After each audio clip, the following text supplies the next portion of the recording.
Welcome to KY Connect. Today we hear from Adrian. Adrian is a good friend of mine and a successful young banker in Hong Kong. Let's hear what question Adrian has for me. 有個問題咧，就係即係我最近都會同啲同事可能傾緊啲 career development 嘅話題啦。咁我就發現其實包括我自己，即係我身邊好多嘅朋友，其實好多時候我哋做決定嘅時候都係被恐懼所推動嘅，即係 driven out of fear。即係譬如可能我哋會驚我哋行得唔夠快，或者係進步得唔夠快，或者可能係我哋會怕自己 more personal example， 即係怕自己係 single， 咁可能我哋做好多決定嘅時候都係因為呢啲嘅恐懼而做。咁我想即係睇下你有冇咩意見係幫我哋去喺我哋日常生活當中可以更有效咁去發現呢啲嘅恐懼，同埋去點樣去更加理性咁樣去做一啲個人嘅決定咯。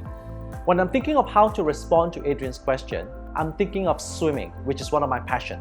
Let's meet EJ. EJ runs a very successful swimming school in Malaysia, and he helps people overcome their fear of water in learning how to swim. I'm hoping a conversation with EJ can help us understand how to overcome fear and also can help Adrian with his question. Hi EJ, welcome to KY Connect. My pleasure. Thank you for having me, Kong Yi.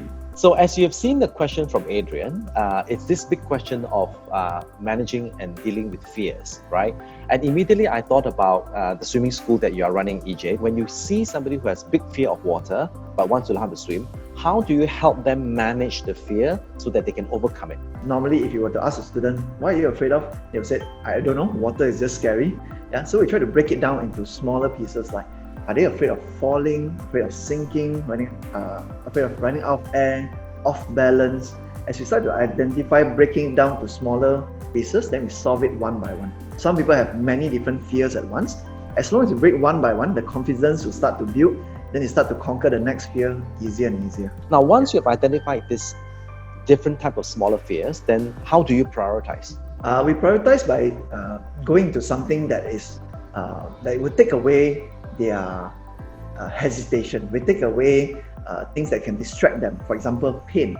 It's not water that's causing the pain, it's breathing in. So we teach them about breathing. Once we take away the pain, we go into things that they can feel in control. Slowly we dare to take more risks. This is where we prioritize. What would you do then to keep moving forward so that they can actually learn how to swim and overcome this big fear? I would say we go into a sense of control. We go into more backup plans. If something happens, what would you do? So for example, we teach them, if you lift your legs up, you can fly. How do you stand up? They learn more backup plans. They learn more step by step. They know what causes the pain. Then they will start to take bigger and bigger risks, and that's where they will conquer their fear. I like that very much, breaking it down and then prioritizing and then build on successes to overcome this big fear. Thank you for sharing your expertise today with me, EJ. Thank you very much. Thanks for having me. Thanks for a great conversation, EJ. I like the fact that we can break down our fears so that we are better able to control it. It brings to mind, for me, the anxiety equation.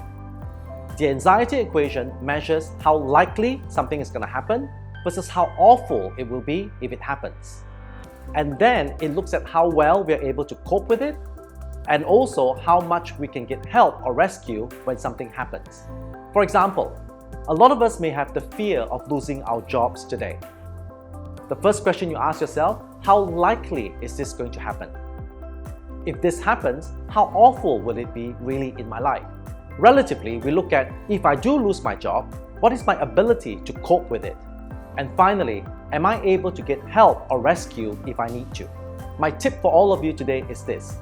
Think of a current fear that you have, apply the anxiety equation onto the fear to help you break it down to gain better control.